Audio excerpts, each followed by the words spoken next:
జగిత్యాల జిల్లా సారంగపూర్ మండలం రేచపల్లిలో జరిగిన ఒక యువకుడి హత్య అందరినీ ఆలోచింపజేస్తుంది. ఈ ఆలోచనలు రెండు రకాలు. ఒకటి, ప్రేమించిన అమ్మాయిని పెళ్లి చేసుకోవాలంటే ప్రతి మగాడికి ఉండాల్సిన ధైర్యం ఏంటి అనేది ఒకటి. రెండోది వచ్చేసి వద్దు అనుకున్న తర్వాత కూడా, బ్రేకప్ అయిన తర్వాత కూడా ప్రేమించిన అమ్మాయిని తనే కావాలని వెంటపడే కుర్రాళ్ళు తప్పు చేస్తే ఏం జరుగుతుంది అనేది మరొక విషయం ఇక్కడ తెరపైకి వస్తుంది. ఇక్కడ జరిగింది ఏంటంటే రేచపల్లిలో ఎదురుగట్ల సతీష్ అనే ఒక యువకుడు ఉన్నాడు. అతని ఫోటో మీరు స్క్రీన్ పైన చూస్తున్నారు. ఇతను ఒక డ్రైవర్గా పనిచేస్తున్నాడు. సతీష్ ప్రేమలో లోపమేమి లేకపోవచ్చు. సతీష్ని ప్రేమించిన అమ్మాయి ప్రేమలో కూడా ఎటువంటి లోపం లేకపోవచ్చు. సతీష్ ఆ అమ్మాయిని చాలా ఇష్టపడి ఉండొచ్చు. కానీ సతీష్ ఒక మిస్టేక్ చేశాడో, అసలు ఏం చేయాలనుకున్నాడో, లేకపోతే అమ్మాయి చెప్పడం వల్ల చేశాడో తెలియదు. కానీ సతీష్ చేసిన ఒక పని అతని ప్రాణాలని బలి తీసుకుంది. ఇప్పుడు సతీష్ ప్రాణాలతో లేడు. మనకు ఫోటోలో కనిపిస్తున్న ఈ ఎదురుగట్ల సతీష్ ప్రాణాలతో లేడు. ఎందుకంటే ఇతను ఇదే గ్రామానికి చెందిన ఒక అమ్మాయిని ప్రేమించాడు. ఆ అమ్మాయి పేరు, ఫోటో మా దగ్గర ఉన్నా, నేను చూపించట్లేదు. ఇదే గ్రామానికి సంబంధించిన ఒక అమ్మాయిని ప్రేమించాడు. ఆ అమ్మాయిని పెళ్లి చేసుకోవాలనుకున్నాడు. అమ్మాయితో ఒక అందమైన జీవితాన్ని ఊహించుకున్నాడు. కానీ పెళ్లి సమయానికి వచ్చేసరికి ఆ అమ్మాయి ఇతని ప్రేమని రిజెక్ట్ చేసినట్టుగా తెలుస్తోంది. ఒక రకంగా చెప్పాలంటే వీళ్ళ ప్రేమ విఫలమైంది. విఫలమైన ఈ ప్రేమని భరించలేకపోయాడు సతీష్. ఆ అమ్మాయికి వాళ్ళ కుటుంబ సభ్యులు పెళ్లి సంబంధాలు చూస్తున్నారు. ఎందుకంటే సతీష్తో అమ్మాయి ప్రేమలో ఉన్న విషయం వాళ్ళ కుటుంబ సభ్యులకు తెలుసు. గతంలో చాలాసార్లు వాళ్ళ కుటుంబ సభ్యులు, అమ్మాయి కుటుంబ సభ్యులు సతీష్ని హెచ్చరించారు, నువ్వు మా అమ్మాయి జోలికి రావద్దని. అయినా సతీష్ వదలలేదు. ఎందుకంటే ఇతని ప్రేమలో నిజాయితీ ఉందేమో. అమ్మాయి ప్రేమలో నిజాయితీ ఎంతవరకు ఉందో తెలియదు. కానీ కొంత అందుతున్న సమాచారం ప్రకారం, పోలీసులు చెబుతున్న వివరాల ప్రకారం వీళ్ళ ప్రేమ బ్రేకప్ వరకు వెళ్ళింది. అమ్మాయి ఇతనికి నో చెప్పింది. ఎందుకంటే కుటుంబంలో ఫ్యామిలీ మెంబర్స్ వీళ్ళ ప్రేమను అంగీకరించలేదు కాబట్టి ఇక మనం కలిసి బతకలేమని చెప్పింది. ఫ్యామిలీ మెంబర్స్ చూస్తున్న పెళ్లి సంబంధాలకి అమ్మాయి ఓకే కూడా చెబుతోంది. అయితే ఈ పెళ్లి సంబంధాల అంశమే సతీష్ హత్యకు అసలు కారణమైంది. సతీష్కి ఆ అమ్మాయి అంటే ఇష్టమో, లేకపోతే బ్రేకప్ చెప్పిందనే కోపమో, ఆ సమయంలో ఎటువంటి ఫీలింగ్ వచ్చిందో తెలియదు. కానీ ఆ అమ్మాయి పెళ్లి సంబంధాలు కుదురుతున్న సమయంలో, చూస్తున్న సమయంలో ఒక ఫోటో తీసుకొని, అమ్మాయితో ఉన్న అమ్మాయి ఫోటో తీసుకొని ఇన్స్టాగ్రామ్లో ఒక రీల్ చేసి పెట్టేశాడు. ఈ అమ్మాయిని ఎవరూ పెళ్లి చేసుకోవద్దు, ఈ అమ్మాయి నేను ప్రేమించుకున్నాం, నేనే పెళ్లి చేసుకుంటాను అని. ఇక్కడ మల్టిపుల్ యాంగిల్స్ కనిపిస్తున్నాయి. సతీష్ ఉద్దేశపూర్వకంగా పెట్టాడా, లేకపోతే సతీష్ని ఆ ఫోటో పెడితే బెనిఫిట్ అవుతామని ఎవరైనా ప్రోత్సహించారా, లేదంటే సతీషే ఆలోచించాడా, ఇలా ఈ అమ్మాయిని నేను పెళ్లి చేసుకుంటే ఈ అమ్మాయిని నేను ప్రేమించాను, ఈ ఫోటోలో ఉన్న అమ్మాయిని ఎవరు పెళ్లి చేసుకోవద్దు, నేను ప్రేమించాను అని సతీష్ ఆ ఫోటో పోస్ట్ చేయటం వల్ల ఆ అమ్మాయి తిరిగి తన దగ్గరికే వస్తుందని మూర్ఖంగా ఆలోచించాడో తెలియదు. చనిపోయిన తర్వాత కూడా ఇటువంటి మాటలు అనాల్సి వస్తుంది. ఎందుకంటే ఇవాళ సతీషే దారుణ హత్యకు గురైపోయాడు. సతీష్ తన కుటుంబానికి, కన్న తల్లిదండ్రికి దూరం అయిపోయాడు. చంపింది ఎవరో తెలుసా? అమ్మాయి కుటుంబ సభ్యులే. అసలు ఏం జరిగిందంటే రేచపల్లిలో సతీష్ ఎప్పుడైతే ఆ అమ్మాయి ఫోటో చేసి ఇన్స్టాగ్రామ్లో పెట్టారో, ఇన్స్టాగ్రామ్లో వచ్చిన ఫోటో ఆ అమ్మాయి పరువుని నిజంగానే తీసింది. నిజంగా ఈ పని చేయటమే తప్పు. సతీష్ ప్రేమిస్తే అమ్మాయి పరువు తీసినట్టే. ఆ అమ్మాయి పరువు తీయటం వల్ల కుటుంబ సభ్యులు ఆగ్రహం చెందారు. ఫ్యామిలీ అంతా వచ్చి సతీష్ ఇంటి మీద పడ్డారు. ఇంటి ముందున్న సతీష్ని కర్రలతో కొట్టి చంపేశారు. ఆ డెడ్ బాడీని చూపించిన పరిస్థితి. ఆ ఫ్యామిలీ మెంబర్స్ని పోలీసులు అరెస్ట్ చేశారు. ఒకసారి చూడండి. సారంగపూర్ పోలీసులు. ప్రేమించడం తప్పు కాదు. ప్రేమించడం అంటే నువ్వు ప్రేమించిన అమ్మాయి నువ్వు చెప్పినట్టే వినాలి, లేకపోతే నువ్వు ప్రేమించిన అమ్మాయి చచ్చినట్టు నిన్ను పెళ్లి చేసుకోవాలని రూల్ ఏం లేదు కదా. సతీష్ చేసిన మిస్టేక్ చివరికి అతని ప్రాణాల మీదకి వచ్చింది.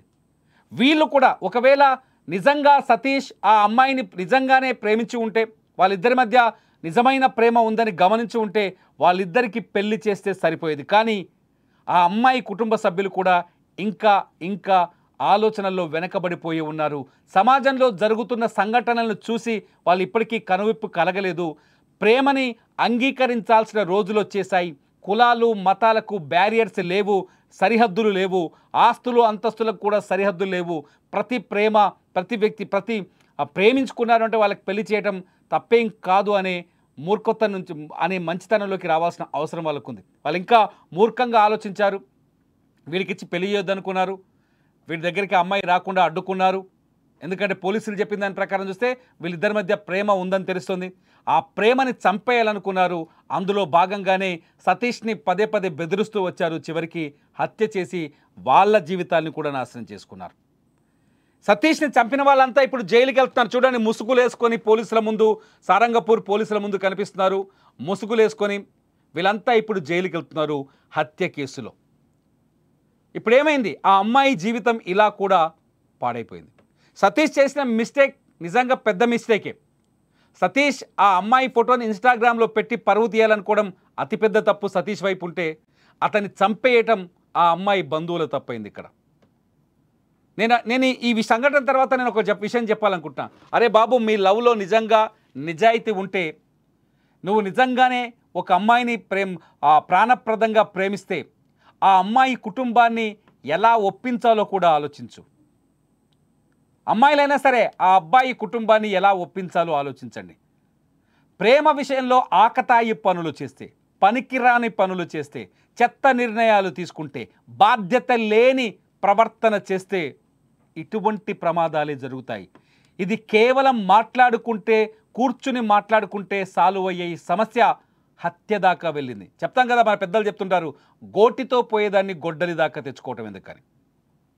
కూర్చొని మాట్లాడుకుంటే సతీష్ సమస్య సాల్వ్ అయ్యేది. ఇన్స్టాగ్రామ్లో పెట్టిన పోస్ట్ తీయించుంటే సతీష్ సమస్య సాల్వ్ అయ్యేది.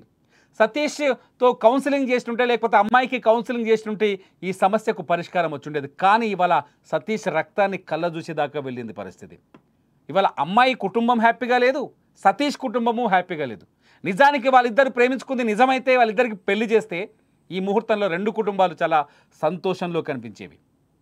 అంటే అనాలోచిత నిర్ణయాలు రెండు సైడ్ల, ఇక్కడ రెండు వైపులా అనాలోచిత నిర్ణయాలు తీరని సమస్యను సృష్టించాయి. అనాలోచిత నిర్ణయాలు తీరని విషాదాన్ని కూడా మిగిల్చాయి. అనాలోచిత నిర్ణయాలకు వెళ్ళకండి దయచేసి. నేను సారంగపూర్ మండలం రేచపల్లిలో ఉన్న వాళ్ళందరికీ నేను ఒకటి చెప్పాలనుకుంటున్నాను. దయచేసి ఇటువంటి సంఘటనల విషయంలో ఎమోషన్ కాకండి. కూర్చుని మాట్లాడుకుంటే ప్రతి సమస్య పరిష్కారం వస్తుంది. కూర్చుని మాట్లాడుకుంటే ప్రతి సమస్యకి ప్రపంచంలో పరిష్కారం ఉంది. అన్యాయంగా ఇవాళ సతీష్ బలైపోయాడు. సతీష్ చేసిన పిచ్చి పని వల్ల ఆ అమ్మాయి భవిష్యత్తు కూడా బలైపోయింది. మీరేమనుకుంటున్నారు? ఇటువంటి సంఘటనలు, ఇటువంటి ప్రేమలు ఇవి నిజమైన ప్రేమలా లేకపోతే టైంపాస్ ప్రేమలా? ఇంత ప్రమాదానికి దారితీస్తే ఇటువంటి ప్రేమల పట్ల యువత ఎలా ఉండాలి? మీరేమనుకుంటున్నారో ఈ వీడియో కింద కామెంట్ చేయండి. లైవ్ అప్డేట్స్ కోసం చూస్తూనే ఉండండి సుమన్ టీవీ డిజిటల్ లైవ్, అట్లాగే సుమన్ టీవీ లైవ్. రేచపల్లి గ్రామంలో సారంగపూర్ మండలంలో ఒక మర్డర్ జరుగుతుంది. సతీష్ అనే వ్యక్తిని చంపి ఉన్నారని చెప్పి ఎదురుగట్ల రాజం అనే వాళ్ళ తండ్రి ఇచ్చిన ఫిర్యాదు మేరకు సారంగపూర్ పోలీస్ స్టేషన్లో హత్య కేసు కింద కేసు నమోదు చేసుకుని దర్యాప్తు ప్రారంభించారు. దీనిలో భాగంగా దర్యాప్తులో భాగంగా ఏంటంటే ఈ నిందితుడు మృతుడు ఎవరైతే ఎదురుగట్ల సతీష్ అనే వ్యక్తి ఒక అమ్మాయి, అదే ఊరికి చెందిన అమ్మాయిని, ఇప్పుడు ఇందులో ఏటు యొక్క కూతురుకు సంబంధించిన ఆమెతో దిగిన ఒక ప్రైవేటు ఫోటోను ఇన్స్టాగ్రామ్లో పోస్ట్ చేసి ఈమె నా లవరు, ఈమెను ఎవరు పెళ్లి చేసుకోవద్దని చెప్పేసి పోస్ట్ చేసి ఆమెను పెళ్లి చెడగొట్టాలని ప్రయత్నం చేస్తారు. దాన్ని మనసులో పెట్టుకొని నలుగురు వ్యక్తులు, నాతరి వినాంజీ, నాతరి శాంత, నాతరి జల మరియు ఇంకొక అక్యూడ్ ఉన్నారు, అతడు జువెనైలు, అందుకే ఏంటంటే పేరు చెప్పట్లేదు. నలుగురు కలిసి ఇతని ఇంటికి వెళ్ళి ఇతడు ఇంట్లో ఉన్న సమయంలో అతనితో గొడవ పెట్టుకొని కర్రలతో కొట్టి చంపేస్తారు. దాని మీద కేసు దర్యాప్తులో భాగంగా ఈ విజయాలు తెలిసినాయి.